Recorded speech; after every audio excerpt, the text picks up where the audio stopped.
미궁 속으로 빠져드는 한미관계, 문정부 패싱 초읽기. 이 칼럼은 월드뷰 2021년 4월호에 실린 칼럼으로 평화통일연구원 연구교수인 정교진 교수가 쓴 칼럼입니다. 조 바이든 미국 행정부가 대북 정책을 신중하게 검토하고 있어 올여름이 지나서야 새로운 대북 정책이 나올 것이라는 전망이 나오고 있다. 임기 말에 있는 문재인 정부의 정치적 절박감 고조로 한미 양국의 갈등 양상은 더욱 그 골이 깊어지고 있다. 문재인 정부가 미국보다는 중국에 점점 경도되는 외교적 현상이 짙게 드러나며 그렇잖아도 균열이 많이 간 한미동맹의 파열음은 더더욱 커지고 있다. 미 국무부는 북핵 문제가 우선순위라고 하면서도 동맹국들과의 협력을 먼저 앞세운 가운데 영내 핵심 동맹국인 한국의 문재인 정부와는 계속해서 삐거덕거리고 있다. 문 정부는 조속한 미북 대화를 촉구하고 있지만 미국은 동맹국뿐만 아니라 전체 협력국들과 함께 북핵 돌파구를 모색하고 있다. 지금까지의 미북 간 비핵화 협상을 엉켜버린 실타래로 보고 신중하게 재검토하며 차근차근 풀어가겠다는 것이다. 과연 어디서부터 잘못된 것인가? 필자는 3년 전 문 정부의 대북 특사 파견 후에 당시 정의용 대북 수석 특사가 미국에 건너가 김정은의 비핵화 의지를 전달했을 때부터라고 본다.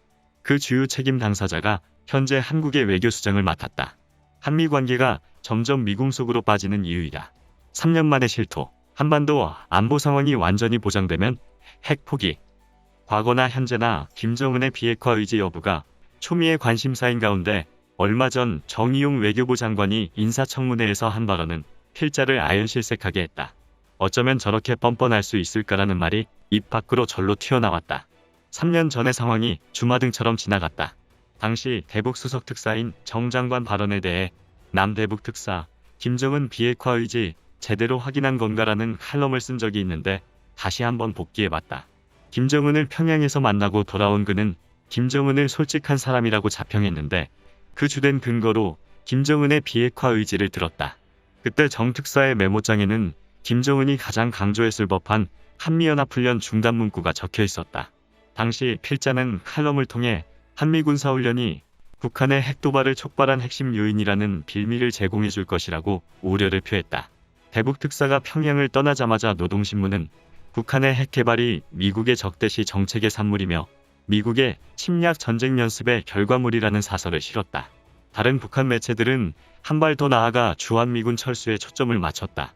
북한이 이 같은 보도는 정의용 대북 수석 특사의 암묵적, 아니 가시적 수용이 있었기 때문이다. 당시 남북한 쌍방은 북한 체제 안전의 보장과 북미 관계 정상화라는 합의에 도달했었다. 그런데 당시의 정 장관은 비핵화 의지에 대한 김정은의 발언을 구체적으로 언급하지 않았다. 단지 김정은이 선대 유운을 따라 비핵화 의지를 표명했다는 식이었다. 이 잘못된 신호로 인해 한미 양국은 김정은에게 2년 내내 질질 끌려다니다가 남북, 북미 관계는 더 엉망이 되어버렸다. 가장 큰 책임 당사자가 다시 외교수장에 오른다는 것도 어처구니 없는 일이지만 인사청문회에서 그의 발언은 그가 얼마나 우리 국민을 우롱했는지 여실히 보여주었다. 김정은의 비핵화 의지가 정말 있었느냐는 여야 의원의 질문에 그는 한반도의 안보 상황이 완전히 보장된다면 핵무기를 포기할 수 있다는 말을 직접 들었다 라고 밝혔다. 대북 특사로 다녀온 지 3년 만에 정확한 표현을 한 것이다. 한반도 안보 상황의 완전 보장은 무엇을 뜻하는 것인가? 분명한 것은 조건부 핵 포기 선언이다. 그 선결 조건은 무엇인가? 현실적으로 수용할 만한가? 한미에 대한 선결 조건은 크게 두 단계로 나눌 수 있다. 첫 단계는 한미 군사훈련 중단이다. 이것은 싱가포르 미북 정상회담 직후 트럼프 대통령이 직접 기자회견에서 공언한 바 있다. 그런데 북한은 바로 비핵화로 가지 않고 핵동결에 머물렀다. 또 다른 선결 조건이 있다는 뜻이다. 그것은 바로 주한미군 철수다. 적어도 주한미군 철수 단계에서 핵 포기를 한다는 것이다. 최종적으로는 한반도 적화통일 단계를 염두에 두고 한 발언일 수도 있다. 이처럼 대북 특사들 앞에서 한 김정은의 발언은 전혀 새로울 것이 없었다. 너무나 뻔한 얘기를 듣고 김정은의 비핵화 의지를 확인했다고 요란하게 말했다는 것에 분통이 터진다. 이것이야말로 대국민 사기극이자 국가안보에 중차대한 위협을 가하는 범죄 행위다. 문제는 이 정부가 김정은의 수에 넘어가거나 속아서 당한 것이 아니라 상호 교감 가운데 진행되었다는 점이다. 왜냐하면 남쪽에서도 문정인 통일 외교안보 특보가 대북 특사단 방북 전에 주한미군 철수를 언급했었기 때문이다. 파행으로 치닫는 한미 양국 안보협력과 북한 인권 문제. 파장이 난 후 뒤늦게 김정은의 발언 전모를 공개하며 국민을 기만한 정 장관은 여전히 그 사특함을 버릴 용의가 없는 것 같다. 몇 주 전에 그는 다시 낭설을 퍼뜨렸다. 김정은을 만난 세계 모든 지도자가 김정은의 비핵화 의지를 확인했다는 것이다. 지난 제8차 당대회를 통해 핵무력 증강과 핵 위협을 여전히 고수하고 있는 북한 정권임이 만천하에 드러났음에도 여전히 궤변을 늘어놓고 있다. 성급한 일반화의 오류의 극치를 보였다. 이런 기만술은 북한이 잘 쓰는 방법인데 이런 것도 따라할 심산인가. 한술 더 떠서 남북, 미북 관계 파행의 책임을 미국에 돌리며 김정은의 대변인 같은 면모를 보여줬다. 토니 블링컨 미 국무장관과의 통화에서 한반도의 완전한 비핵화 및 한미공조, 한미일 협력 방안을 교환했다고 했지만 같은 날 미 국무부 대변인 브리핑을 보면 한반도 비핵화가 아닌 북한의 비핵화라고 분명히 못을 박았다. 또한 북한의 핵 포기를 위한 핵심 동맹국과의 긴밀한 조율뿐만 아니라 영내 전체 협력국들과의 접촉도 강조한 만큼 북핵 문제에 중국과 러시아까지 포함할 것이라는 단서를 제공해 주었다. 필자는 바로 이전 칼럼에서 북한의 비핵화 해법으로 미국이 쿼드와 동북아 안보 협력 체제를 아우르는 다자적 협력 체제로 갈 것으로 예측한 바 있다. 그 이유 중 가장 큰 것이 핵심 동맹인 한국이 쿼드에 들어오지 않고 중국이 주도하는 동북아 안보 체제로 기울 것이라는 판단 때문이다. 이처럼 미국과 한국은 서로 아주 불편한 관계가 되어버렸다. 미국 민주당 하원 의원은 공개적으로 대북 외교 파트너로 문재인 정부 패싱을 입에 담기도 했다. 엎친 데 덮친 격으로 양국 갈등이 더 점화되는 쟁점이 발생했다. 북한 인권 문제에 대한 한미 간의 충돌이다. 조 바이든 미 행정부가 유엔 인권이사회 복귀를 선언했다. 그에 앞서 바이든 행정부는 인권을 중시하는 대외정책 기조를 천명한 바 있다. 또한 지난 2월 3일 한국의 대북전단 금지법과 관련된 미 언론의 질의에 미 국무부는 북한 내 인권 존중을 촉진하는 방안을 신중히 고심하겠다고 입장을 밝혔다. 유엔 인권이사회에 가서 북한 인권 문제를 거론하겠다는 의지가 반영된 것이다.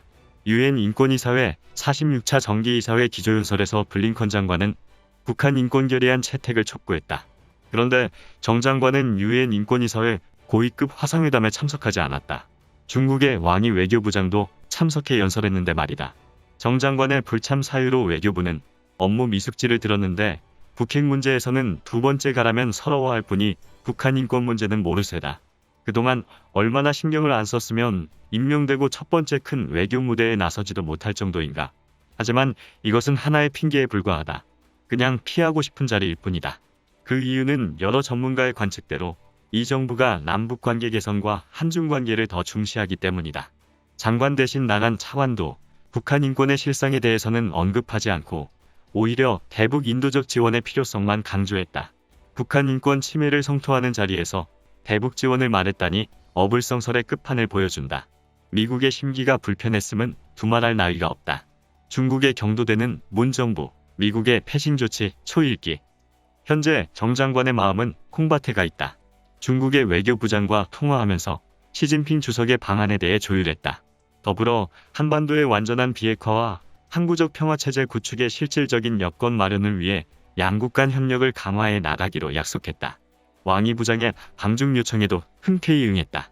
지금의 정 장관의 행보는 문재인 정부의 외교 정책을 그대로 대변해준다. 왕이 외교부장과 통화 후 18일에 그는 국회에서 한중 양국 교류 협력을 전면적으로 복원하겠다고 선언했다. 지난 칼럼에서도 제시한 것처럼 북한을 포함한 삼각동맹이 결성되기 일보 직전이다. 한반도의 명운을 미국보다는 중국에 걸어보겠다는 생각인가? 이것이 뚝심인지 객기인지는 두고 볼 일이다. 남의 일이 아닌 만큼 강 건너 불구경하듯 볼 수는 없다.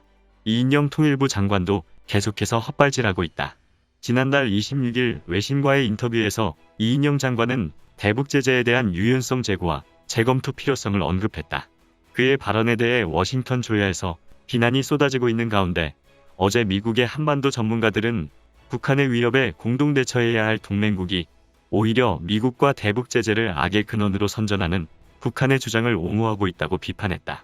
2016년 시행된 미국의 대북 제재와 정책 강화법 초안 작성에 참여한 한 변호사는 김정은의 이익을 옹호하는 문재인 정부의 경향을 고려할 때 미국이 한국의 동맹으로서 그리고 수만 명의 미군과 미군 가족들의 안전한 주둔국으로서 신뢰할 수 있는지를 바이든 행정부는 현실적으로 재평가해야 할 것이라고 주문했다. 김정은의 악행을 계속해서 용납하려고 하는 문 정부를 향해 일침을 가한 것이다. 점점 거세게 새어나오는 미국 정가의 볼멘 소리대로 자꾸 시간표를 거꾸로 돌리려는 문 정부에 대한 패싱 조치가 초입기에 들어갔다.